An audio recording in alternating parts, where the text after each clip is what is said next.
The scent of decay clung to the stones of the auction block. It was the smell of desperation, of lives sold for a handful of silver coins. Aurith stood with her head bowed, the coarse burlap of her shift scratching her skin. Around her, other Omegas shivered, their fear a palpable wave in the chilly air.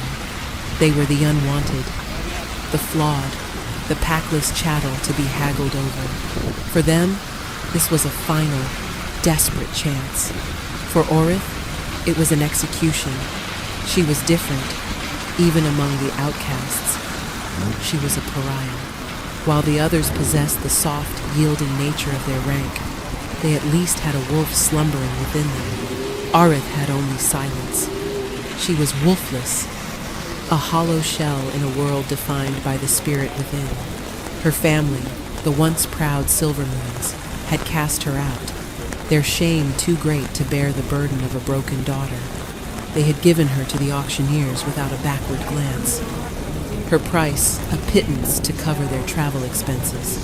Next, the auctioneer boomed, his voice echoing off the damp walls of the market cavern. Lot 17, Aurith of the disgraced Silvermoon line. Wolfless, barren, but she has a pretty face. For those who value such things, let us start the bidding at a single copper. A cruel snicker rippled through the sparse crowd of low-ranking shifters and opportunistic merchants. A single copper. It was less than the price of a loaf of stale bread. No one raised a hand. Aurith closed her eyes, her shame a hot brand on her soul. She had expected this. Who would want a useless thing like her? Her only gift was a secret one, a thing she could not name or explain. It was a deep, quiet well of empathy within her, an ability to feel the pain of others and, in some small way, to soothe it. She could calm a spooked horse with a murmur, quiet a crying infant with a touch. But in a society that revered physical prowess and the ferocity of the wolf, her gentle talent was seen as nothing more than a peasant's trick. It was a soft power in a world of hard edges. The auctioneer was about to dismiss her, to send her to the tanner's pits, where the truly worthless ended their days, when a new presence silenced the cavern. The heavy wooden doors groaned open, and two figures in the obsidian armor of the royal guard stepped inside. Their faces were grim, their armor emblazoned with the roaring wolf of the Alpha King. Between them walked a man whose robes of office marked him as a member of the king's council. He was tall and severe, his face a mask of aristocratic disdain. Aurith recognized him from the public decrees. Lord Aelrican, uncle to the king, and acting regent of the realm. His gaze swept over the pathetic display of Omegas on the block, his lip curling in disgust. By order of the regent, he announced, his voice slicing through the silence. A tribute is required. The king's affliction grows worse. The shadow blight deepens its hold. A collective gasp went through the crowd. Everyone knew of the Alpha King's curse. King Zephyros, the Black Wolf, a hero who had fallen in the Witch Wars only to be brought back by dark magic, was now a prisoner in his own body. A curse twisted his wolf, turning it into a monstrous, uncontrollable beast of shadow and rage. He was isolated in the highest tower of the Blackwood Citadel. His howls of agony, a nightly reminder of their sovereign's torment. Lord Aelrican continued, his eyes cold and empty. We have tried healers, sorcerers, and priestesses. All have failed. Now, we try a different path. It is said, the gentle nature of an Omega can soothe even the wildest beast. Therefore, a tribute of soothing has been decreed. An Omega shall be chosen to attend the king, to calm his spirit. His gaze fell upon Aurith. It was a chilling, calculating look. She saw no pity in his eyes, only opportunity. Dozens of Omegas had already been sent to the king's tower. None had returned. They were not tributes. They were sacrifices. You, Elrican said, pointing a single elegant finger at her. The wolfless one. You are worthless to all others. Perhaps your emptiness will serve the king. You will be this month's tribute. The auctioneer sputtered. My lord, she is defective. Surely a stronger Omega. She is disposable. Elrican cut him off. If she fails, nothing of value is lost. If, by some miracle, she succeeds, well, miracles are for the desperate. He tossed a single gold coin onto the stage. It spun and landed at Oreth's feet. A stark contrast to the single copper that had been her starting price. Her price is paid. Prepare her. The guards moved forward, their gauntlets closing around her thin arms. Fear, cold and sharp, finally pierced through Oreth's numb resignation. She was being sent to die, to be torn apart by the monster who was once their king. As they dragged her from the block, she looked back at the crowd. No one met her eyes. To them, she was already dead. She was a forgotten Omega, a wolfless girl, sent to soothe a cursed king whose soul had already been devoured by shadows. The Blackwood Citadel was a fortress of jagged stone and perpetual shadow, a place that seemed to swallow the light. Oreth was escorted through cold, echoing halls, where tapestries depicting the glorious victories of kings of Phyros hung like mocking ghosts. They showed a king with eyes like polished obsidian and a warrior's smile. Not the tormented creature he had become. The guard's footsteps were the only sound. A rhythmic march toward her doom. They ascended a winding staircase that seemed to climb into the very heavens. The air grew colder, charged with a raw, oppressive energy that made the hairs on her arms stand up. It was an aura of pure, undiluted agony. Her own empathic senses screamed at her, a silent shriek of torment that was not her own. This was his pain. This was the shadow blight. The guards stopped before a massive iron-bound door. Heavy chains were draped across it, secured with locks that looked as if they could hold back a siege engine. One of the guards produced a key, his hand trembling slightly as he undid the locks. His Majesty is unwell today, the guard mumbled, refusing to look at her. Do not make any sudden movements. Do not speak unless spoken to, and by the goddess, do not touch him. He pushed the door open, and the wave of suffering that washed over Oreth nearly brought her to her knees. The room beyond was vast and opulent, but it was a cage of ruined splendor. Furniture was splintered and overturned, deep claw marks, impossibly large, scarred the stone walls and floor. The air was thick with the metallic tang of blood and the bitter scent of despair.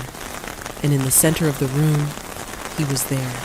King Zephyros was a giant, even when kneeling. He was bound to the floor by thick, silver chains that strained against his every ragged breath. His back was to her, his massive frame hunched in misery. His long, black hair was matted with sweat and something darker.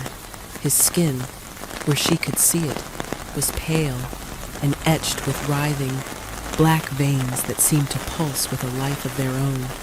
This was the curse, the shadow blight, made manifest. He did not turn. His voice was a low growl, a rumble that vibrated through the stone floor. Another one? Elrican grows more foolish with each passing moon. Leave, little Omega. Run while you still can. There is no king here, only a beast. Oreth's heart hammered against her ribs. Every instinct screamed for her to flee, to obey the guard's advice and the king's own command. But her feet remained rooted to the spot. Beneath the crushing weight of his power and rage, her strange gift showed her something else. She could feel the sliver of the man still trapped inside the monster, a soul screaming in a prison of his own flesh. The pain was a physical thing, a shard of ice in her own heart. She took a hesitant step forward. The chains rattled as he shifted, his head slowly turning.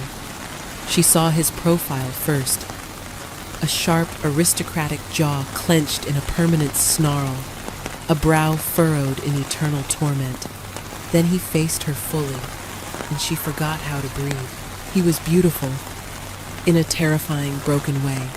His face was all harsh angles and savage grace, but his eyes were the heart of the storm.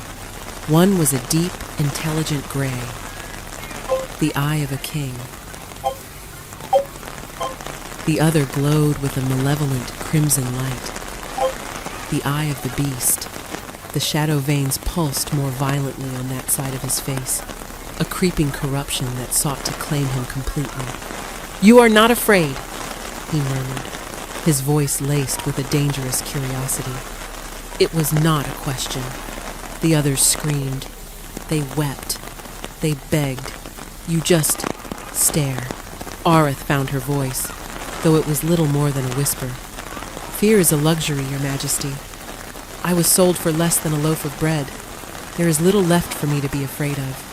A flicker of something surprise, interest, crossed his features.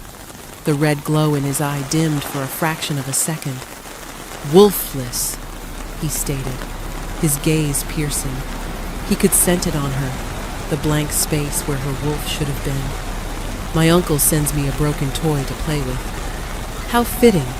The guard slammed the door shut behind her, the locks clicking into place with grim finality. She was trapped with the monster. "I am not a toy," she said, a spark of defiance igniting within her. She had nothing left to lose. "I am Aurith." He let out a short, harsh laugh that sounded like grinding stone. "You have a name. It will not save you." He strained against his chains, the muscles in his arms and back cording like steel cables. A low growl escaped his throat, and the shadowy tendrils under his skin writhed and darkened. The agony was intensifying. "The blight is rising. Get to the far corner of the room. Press yourself against the wall. Do not move. Do not even breathe too loudly.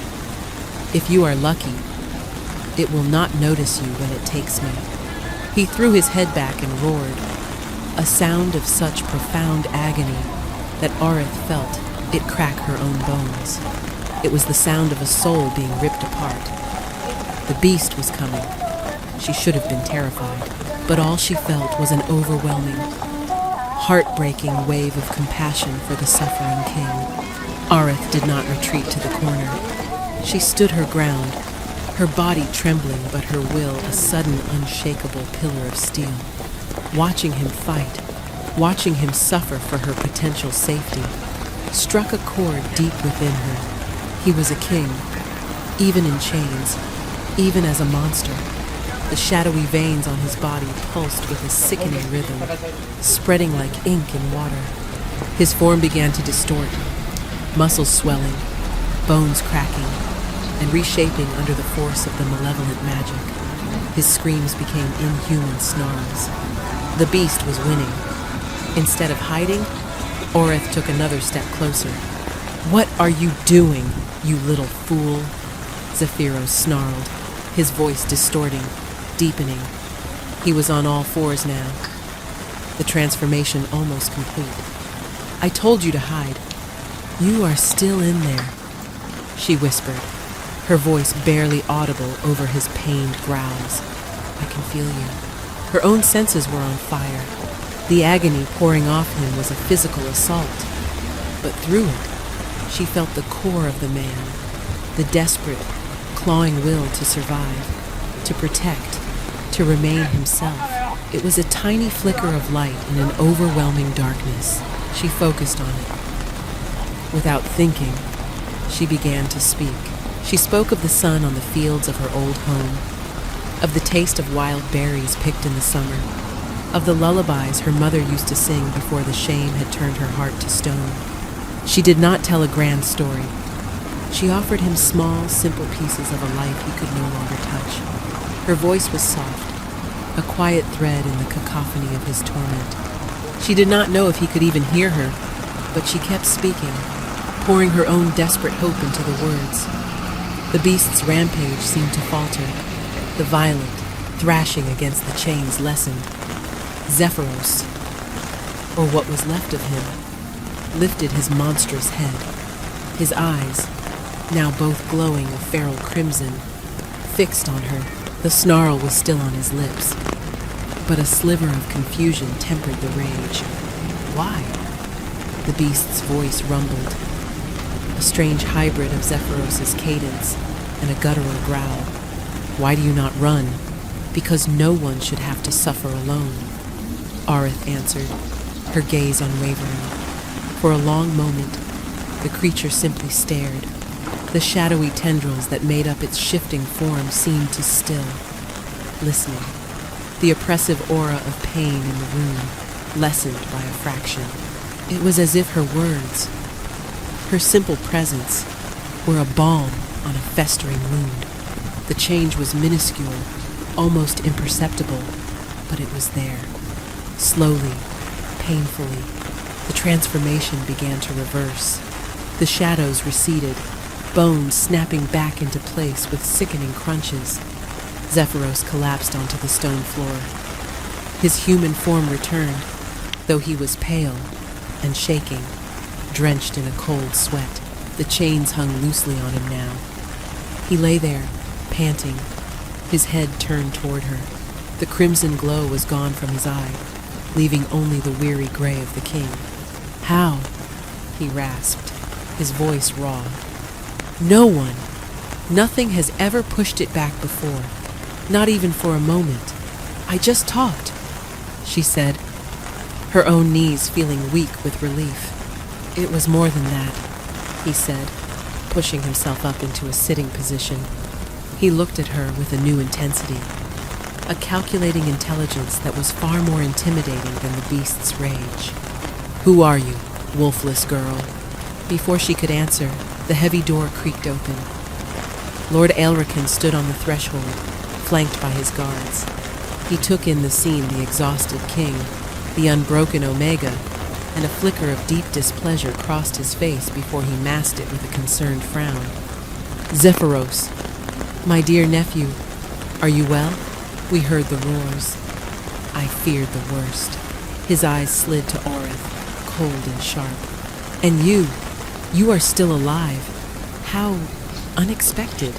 She is under my protection, uncle, Zephyros said, his voice regaining some of its regal strength. He did not try to stand, but his presence filled the room nonetheless. She will remain here.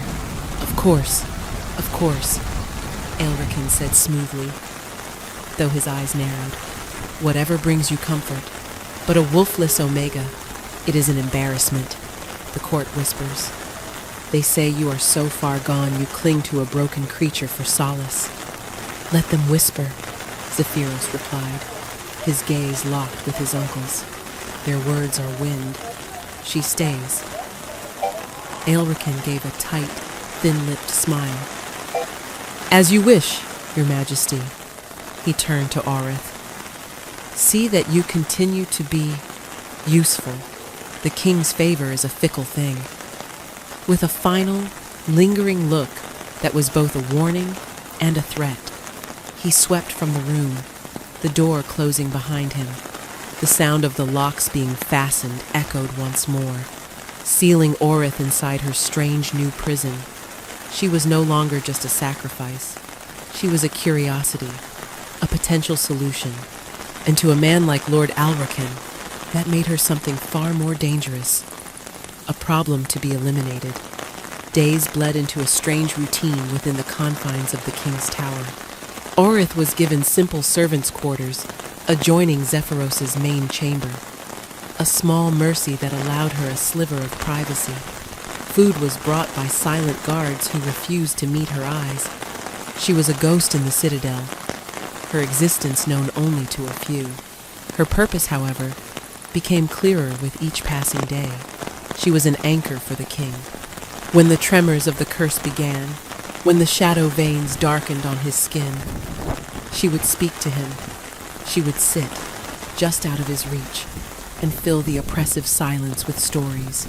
She told him of market days, of the changing seasons, of the mythology of the goddess and the great wolf. She spun tales from memory and imagination, weaving tapestries of words to distract him from his own inner war. And it worked. The full transformations became less frequent. The periods of lucidity, of calm, grew longer. Zephyros began to speak back. At first, his questions were curt, impersonal. He asked about the state of the kingdom, the harvest, the morale of the people. He was a king, starved for his duties. Aurith answered what she could, piecing together gossip and news she had overheard in her previous life. Then, his questions became more personal. "Why did your family cast you out?" he asked one evening. He was sitting on the edge of his stone dais. The chains pooled around his ankles. He had refused to let the guards remove them completely, a grim reminder of the beast that still slept within. Aurith hesitated, the old shame stinging her. "I am wolfless," she said simply. "To them, I was a blight on our bloodline, a failure. Failure is being unable to protect your people," Zephyros countered, his voice low. "Failure is being chained to a rock, while your kingdom withers under the hand of a man like my uncle. Your condition is a circumstance of birth, not a measure of your worth." His words were a revelation. No one had ever spoken of her condition with anything other than pity or disgust. To have the Alpha King, a man revered for his strength, dismiss the very thing that had defined her as worthless, it shifted something fundamental inside her. She found her courage. "Why do you let him rule in your stead?" "Lord Aelrican, he does not have the people's best interests at heart." A dark look crossed Zephyros' face. "Aelrican is ambitious and cruel, but he holds the council. While I am like this," he gestured to his chains, to the shadow-stained skin, "my claim is fragile. Many believe I am no longer fit to rule. They would see me put down like a rabid dog. Aelrican maintains order, even if it is a cold and oppressive one. He is the devil I know. He sent me here to die," Aurith stated quietly. "I know," Zephyros said, his gray eye meeting hers. "And for that, he will answer to me when I am free." The promise in his voice was absolute.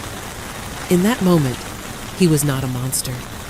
He was her king, and a strange, tentative bond was forming between them, spun from shared solitude and whispered secrets in the dark.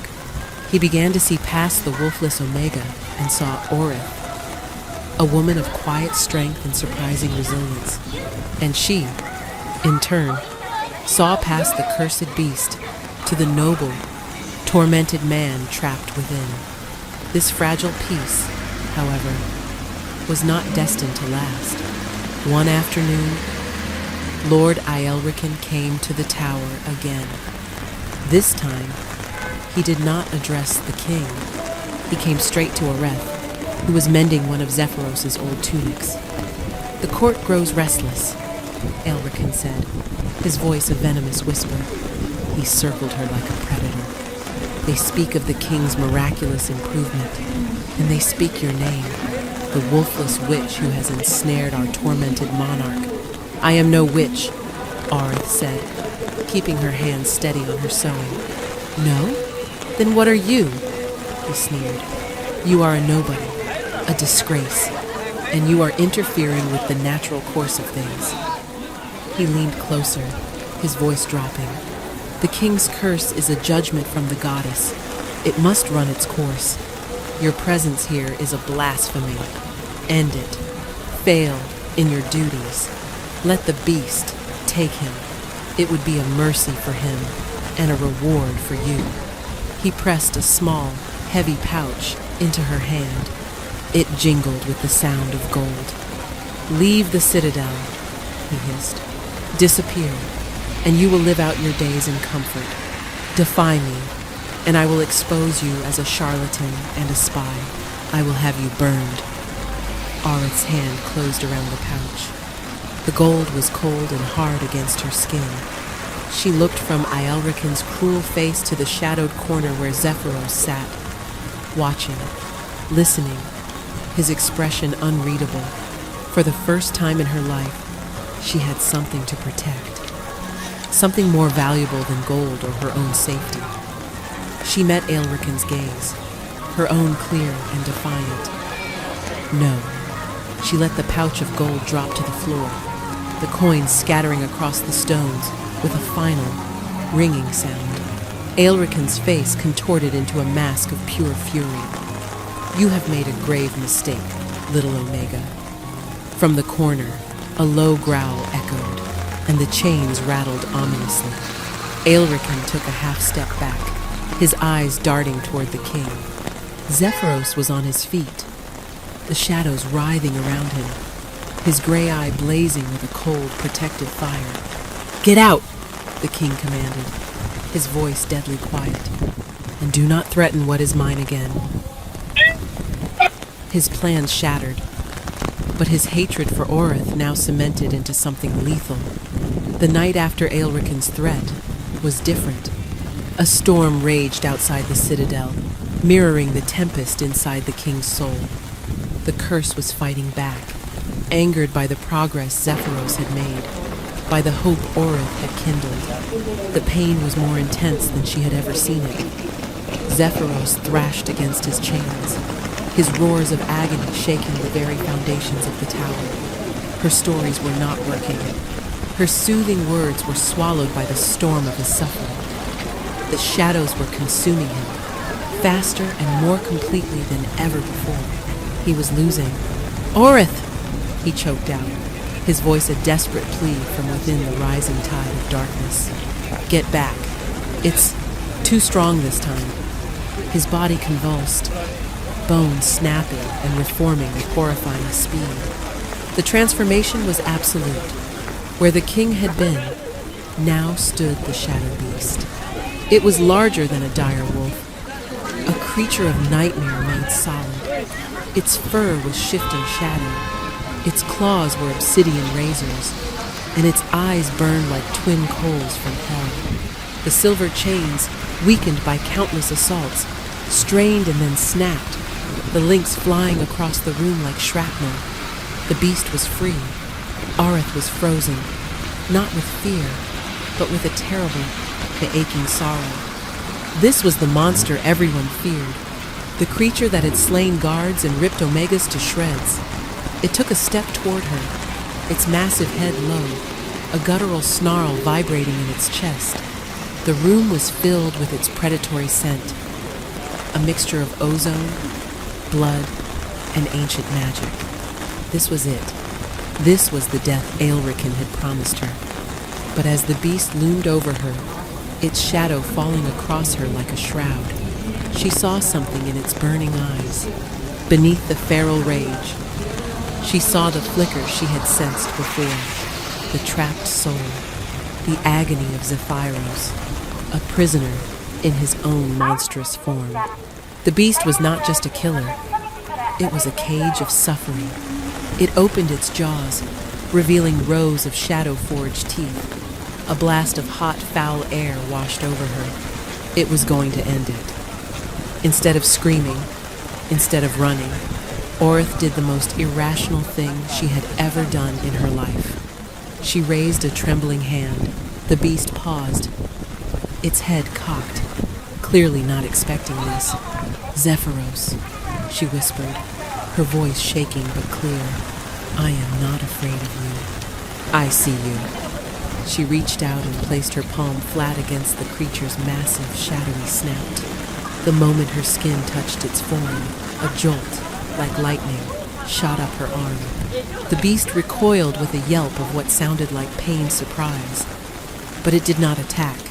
It stood frozen, its burning eyes wide, fixed on her hand. Aurith did not pull back.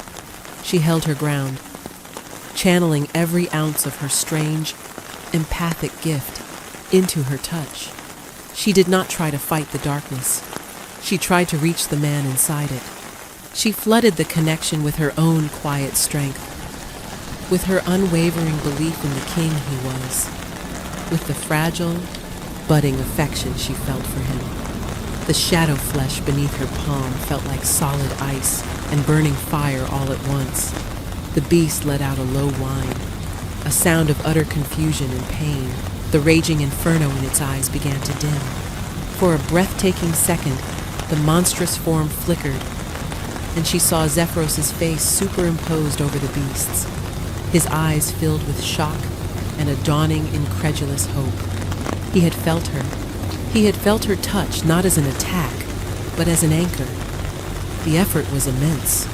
It felt like she was trying to hold back the tide with her bare hands.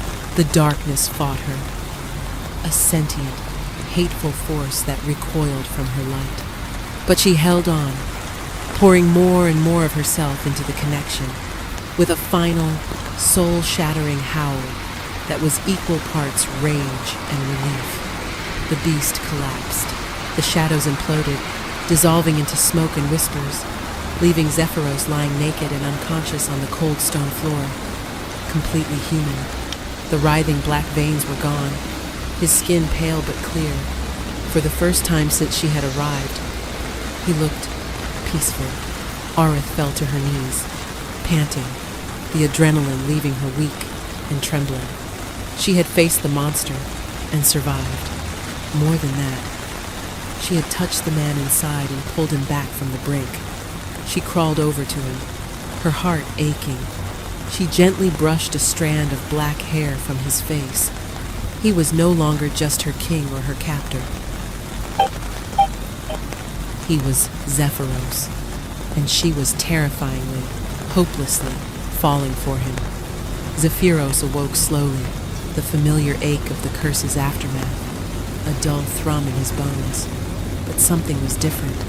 The gnawing, ever-present torment at the back of his mind, the whisper of the beast, was silent, truly silent. For the first time in years, he opened his eyes. Arith was asleep in a chair she had dragged near him.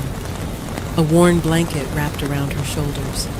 Her face, so often tense with worry, was soft in slumber. He remembered the chaos, the pain, the absolute certainty that this time the beast would win.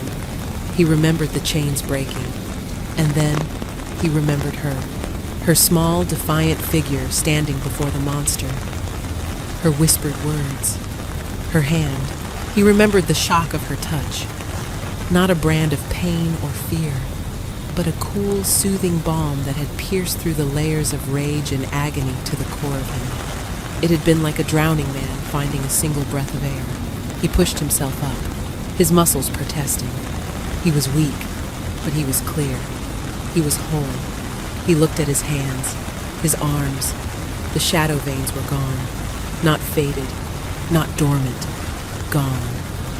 A staggering realization hit him. She had done more than push the beast back. She had healed him. Perhaps not permanently, but she had mended a part of his shattered soul. He stood and walked over to her, his movements silent. He looked down at the Omega, who was supposed to be a sacrifice, a broken toy. She was none of those things. She was a weapon, a miracle, a woman with a power no one had understood, a power that had given him hope. As if sensing his presence, her eyes fluttered open. They were the color of warm honey, and for a moment, they were unguarded, filled with a deep and startling emotion that made his breath catch. "You're all right," she breathed, relief washing over her features. "Because of you," he said, his voice rough. He knelt before her, taking her hand. It was so small in his. "Arith, what you did, how? I don't know," she admitted, her gaze dropping to their joined hands. I saw you were in there. I wanted to help." "You did more than help," he said, his thumb stroking the back of her hand. "You saved me." He had to know the truth of the curse, to understand what he was fighting. Now, he had to share it with her. She was no longer just a tribute. She was a part of this battle. The curse, he began, his voice low and grim. It was cast by the Witch Queen of the Cinder Peaks in the moment of my death. When the warlocks resurrected me, the curse came back with my spirit. It's called the Shadow Blight because it feeds on shadow, on my pain, my anger, my isolation. It grows stronger the more I am cut off from my pack, from my kingdom, from myself. He met her eyes, the vulnerability in his own a stark admission. The witch told me it could only be broken by an act of true belonging. To find a place, a person, where my soul felt truly anchored. How could I find that? Chained in a tower, feared by everyone as a monster. I thought it was impossible. A cruel joke to ensure my eternal torment. He paused, his grip on her hand tightening slightly. But when you touched the beast, when you looked at my monstrous form and were not afraid, for a second, I felt it, a connection, an anchor. It felt like belonging. Orith's eyes widened, filled with a dawning understanding and something else, something deeper. The air between them crackled with unspoken emotion. The protector and the protected, the king and the outcast, their roles had blurred and inverted until they were simply a man and a woman, bound by a shared, desperate fight for survival. I will not leave you, she said, her voice filled with a fierce conviction that belied her Omega status. We will fight this together. It was a vow. A promise made in the heart of the Citadel's highest tower. But even as the words were spoken, an external threat was already in motion. Far below, in the council chambers, Lord Aelrican was putting the final pieces of his own plan into place. He had seen Aurith's power through the scrying mirrors he used to monitor the king. He had seen the beast calmed, the curse recede. The Omega was not a problem anymore. She was a genuine threat to his ascension. He could no longer wait for the curse to do his work for him. He would have to accelerate the process. He would push the king into a permanent state of madness, frame the Omega for the crime, and seize the throne in the ensuing chaos. He picked up a small, lead-lined vial from his desk. Inside was a viscous, dark liquid. A potent blend of concentrated wolfsbane and a magical accelerant designed to enrage the Shadow Blight beyond all control. It was time to kill a king and a queen in the making with a single, poisoned stone. The next morning brought a false sense of peace. For the first time, Zephyros allowed the guards to remove his chains completely. He walked his chambers a free man, albeit one still confined to a tower. He and Orith spoke for hours, planning, hoping. They spoke of a future where he was healed, where he could retake his throne, and she could stand by his side. A fragile, impossible dream that felt tantalizingly close. Their quiet world was shattered when a royal page arrived bearing a tray. It held a single, ornate goblet. "From Lord Elrican, Your Majesty," the page announced, his head bowed. "A draft of fortified wine to celebrate your continued recovery." Zephyros's eyes narrowed. He trusted his uncle as much as he would a starving wolf, but to refuse the gift publicly would be an insult, a sign of weakness that Aelrican would surely exploit. "Leave it," Zephyros commanded. The page set the tray down and scurried away. Aurith looked at the goblet, a knot of dread tightening in her stomach. "You can't drink that." "I know," Zephyros said. His gaze was distant, calculating. "But my uncle is not a fool. He knows I would be suspicious. This is a move in a game I do not yet understand." He picked up the goblet, swirling the deep red liquid. He sniffed it. There was no scent of poison his keen senses could detect. Wolfsbane, especially when masked by magic, could be nearly impossible to identify until it was too late. He was trapped. To drink it was a potential death sentence. To refuse it was to show fear, to cede a piece of power to his enemy.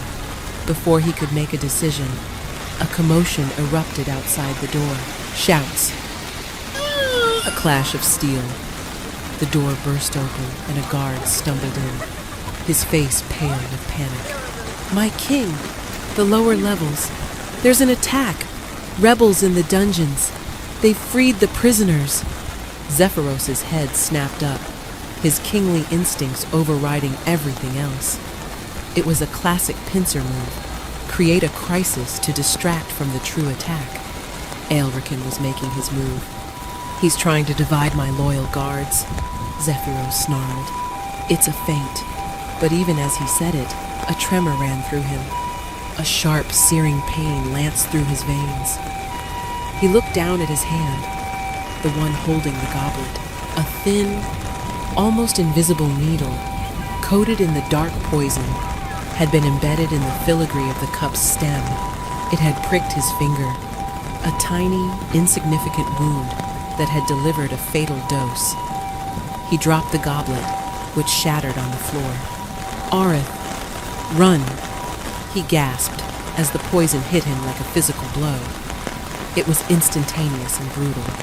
The wolfsbane attacked his shifter physiology, while the accelerant ignited the dormant curse. The shadow veins erupted across his skin, blacker and more virulent than ever. He roared, a sound of pure, unadulterated agony, and fell to his knees. This was not a transformation. This was a war inside his body. The poison and the curse, tearing him apart from the inside out. The shadow beast erupted from him, not as a controlled change, but as an explosion of dark energy. It was a mindless, rabid thing, driven by the poison's fire and the curse's amplified rage. Its only instinct was to destroy. At that exact moment, Lord Aelrican himself appeared in the doorway, flanked by a dozen of his own personal guards, men loyal to his coin, not the crown.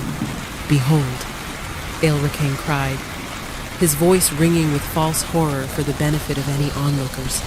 "The king has finally succumbed. The beast is unleashed. And look!" He pointed a dramatic finger at Aurith. "The Omega Witch has poisoned him to seize control. There is the shattered goblet. Arrest her! Put the monster out of its misery!" His guards advanced, spears leveled.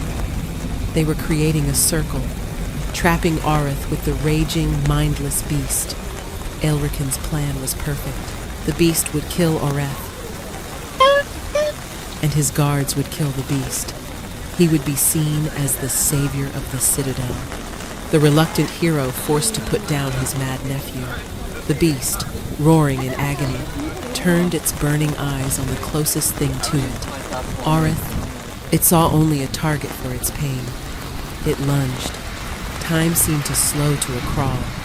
The monstrous form of the shadow beast, all shadow and teeth and mindless fury, filled Aurith's vision.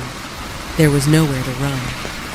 The guards formed a wall of spears behind her, their faces grim and resolved. In front of her was the monster Zephyros had become, a creature beyond reason, beyond her reach. She closed her eyes, bracing for the impact, for the tearing of claws and the end of everything. But it never came. Instead, she heard a sickening crunch and a human grunt of pain. Her eyes flew open. Zephyros was standing between her and the beast. It was impossible. The beast was a physical manifestation of the curse. It should not have been separate from him.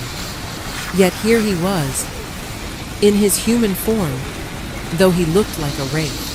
He was translucent, shimmering like a heat haze, his form barely holding together.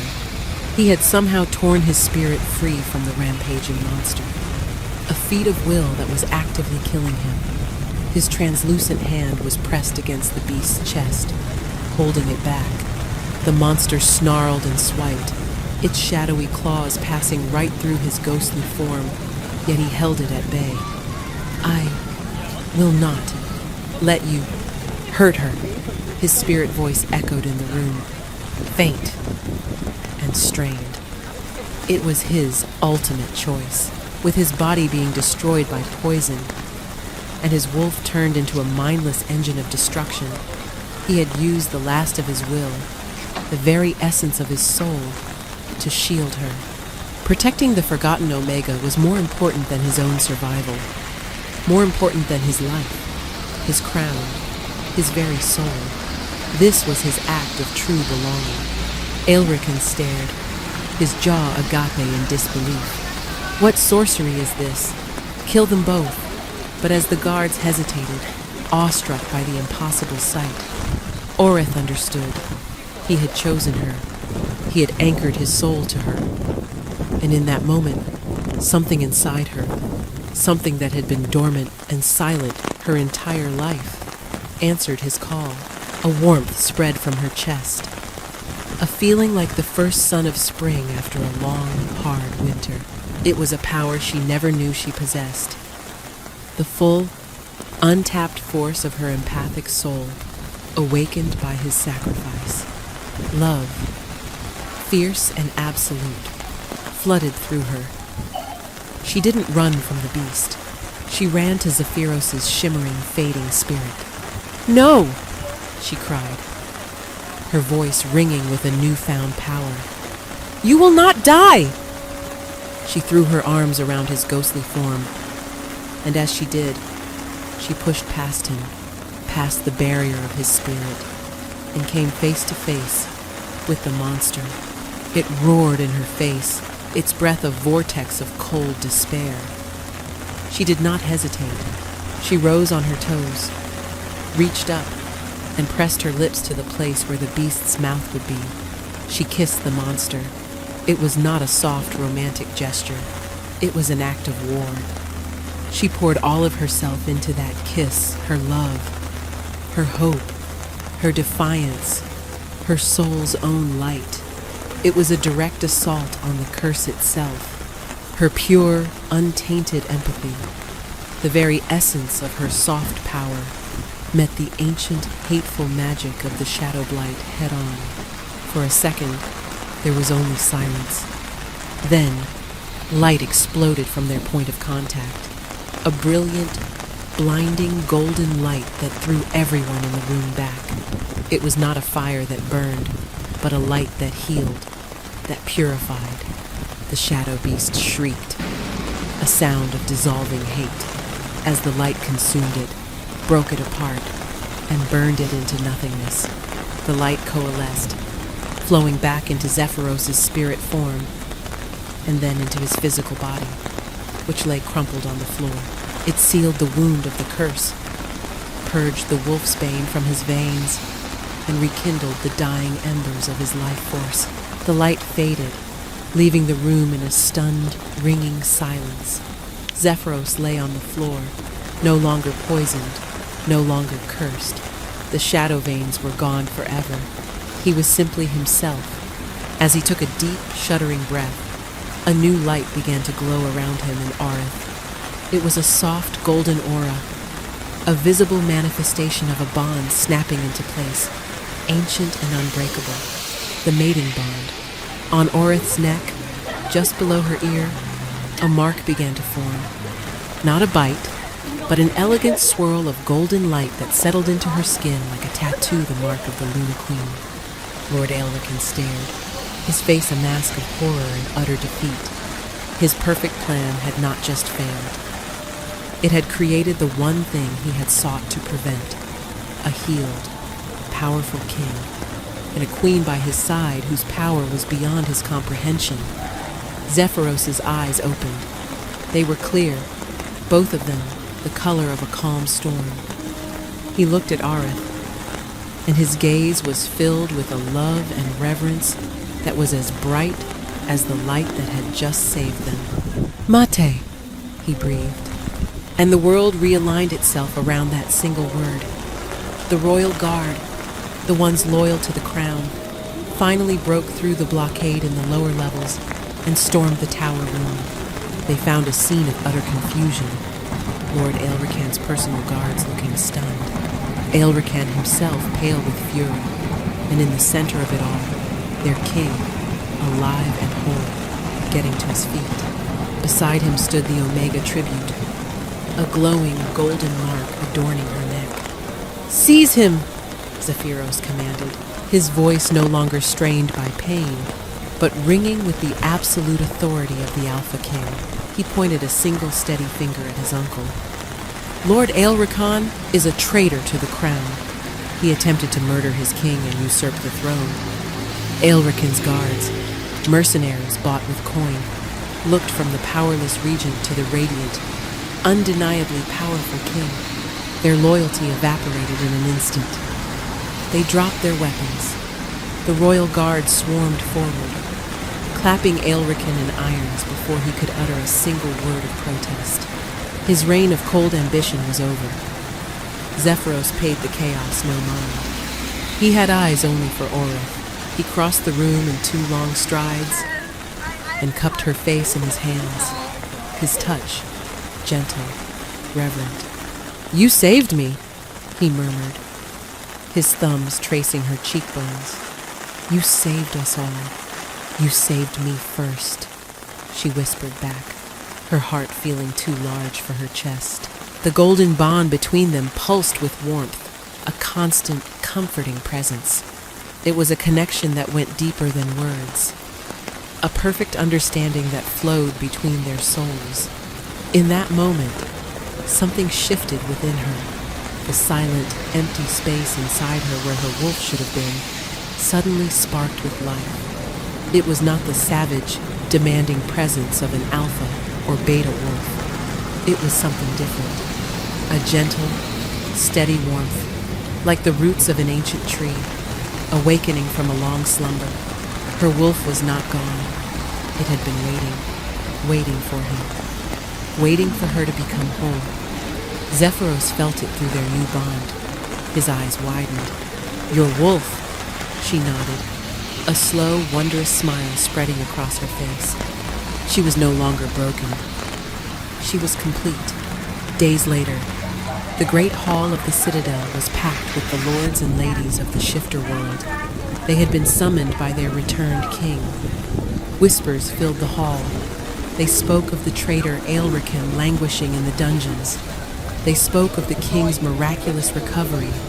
Most of all, they spoke of the wolfless Omega, who was now never seen away from his side, a mysterious golden mark on her neck. Zephyros strode into the hall, not in armor, but in the simple black robes of his office. He radiated a calm, confident power that silenced the crowd instantly. He looked every inch the king they had lost and mourned. Orith walked beside him, her head held high. She was no longer the frightened girl on the auction block. She was the mate of the Alpha King. "My loyal subjects," Zephyros began, his voice carrying to every corner of the hall. "You have been told that I was sick, that a curse held me in its thrall. This was true, but the time of shadows is over." He turned and took Orith's hand, drawing her forward. "You have also been told that this woman is a wolfless Omega, a broken thing of no value. This was a lie."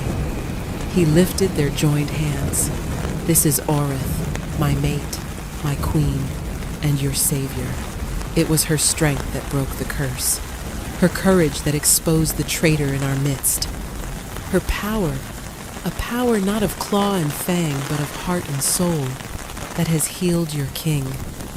A murmur of disbelief and wonder rippled through the assembled nobles. "Our laws, our traditions, have taught us to value only one kind of strength," Zephyros continued, his voice resonating with passion. "We have discarded those we deemed weak. We have shamed those who are different. We have allowed fear and prejudice to rule us. No more. Today marks a new era. Compassion is not a weakness. Empathy is a weapon. And love," his eyes found Orith's, and the entire hall seemed to fade away for him, "is the most powerful magic of all." He raised her hand to his lips and kissed it, a public declaration of his devotion. In that moment, the wolfless Omega became the most powerful woman in the kingdom, not because of the king she stood beside, but because of the strength she had found within herself. She had not only freed the king, she had freed them all from the prison of their own prejudice. The reign of the Shadow Blight was over, and the dawn of the Luna Queen had begun. 1 year later, the Blackwood Citadel was no longer a place of shadow. Sunlight streamed through newly installed glass windows, illuminating halls that now echoed with laughter instead of fear. The oppressive tapestries depicting war had been replaced with vibrant scenes of harvest, community, and peace. The kingdom was thriving under the joint rule of its king and queen. King Zephyros stood on the high balcony of the tower that had once been his prison. The chains were long gone, melted down, and reforged into the new gates of a sanctuary. Aurith had founded a home for outcast Omegas, and any shifter who had been deemed broken by the old, harsh society. It was the most popular institution in the capital. He was no longer the tormented king. The curse had left scars on his soul, but they were reminders of a battle won, not a life lost. He ruled with a wisdom and compassion that had been forged in the fires of his own suffering. A pair of arms wrapped around his waist from behind. He smiled and leaned back into Arith's embrace, covering her hands with his own. "Thinking grim thoughts, my love?" she murmured, resting her cheek against his back. "Remembering," he corrected softly, "remembering the darkness, so I never take the light for granted." He turned in her arms to face her, his Luna Queen. Her honey-colored eyes shone with love, and a quiet confidence that had fully blossomed. Her wolf, a rare and legendary heartwood spirit, known for its intuitive ability to heal and nurture the pack's collective soul, was a calm, steady presence within her, perfectly complementing his own powerful alpha spirit. His gaze dropped to the gentle swell of her belly, and his hand came to rest there possessively. "And how is our little prince feeling today?" he asked, his voice softening. "He has your kick," Aurith laughed. "I think he's practicing for the Royal Guard trials already." Zephyros chuckled, a deep, happy sound that would have been unimaginable a year ago. He leaned down and pressed a tender kiss to her lips. "I never thought this was possible. A life without pain, a family, a future. It was always possible," she said, her hand covering his on her stomach. "You just needed someone to show you the way out of the dark." Their mating bond pulsed between them, a silent, constant song of their love.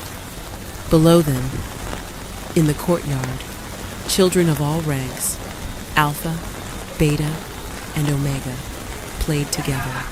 The rigid hierarchy that had ruled their society for centuries was beginning to dissolve, replaced by a new philosophy of mutual respect, one that valued all forms of strength. It was a kingdom reborn, all because of a forgotten Omega, whose greatest power was the ability to see the man inside the monster. Her kiss had not only broken his curse and bound him to her forever, it had freed an entire nation and bound them all together in a new and brighter age. He pulled her close, breathing in the scent of his mate, his queen, his home, and knew with absolute certainty that his act of true belonging had not been a single moment of sacrifice, but a lifetime he now had the privilege of spending by her side.